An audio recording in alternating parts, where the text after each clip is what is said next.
If PNC Mobile Banking keeps throwing a login error, pause for a second. Repeatedly trying to log in can actually make things work.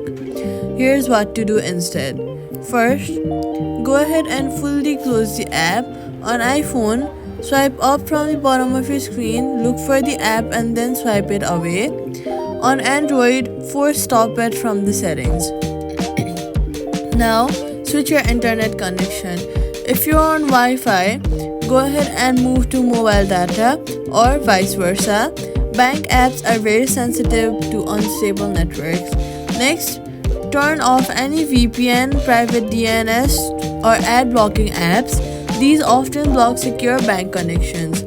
After that, reopen the app and double check your username, password, and even one extra space can cause a failure. If it won't log in, tap forgot user or forgot password instead of trying again. This avoids triggering a temporary block. If the issue continues after all that, check the App Store or Google Store for an update.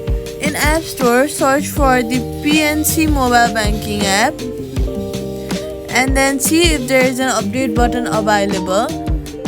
Login errors are often fixed quietly in batches. Once you're back in, enable Face ID or fingerprint to avoid future login problems, and that's it.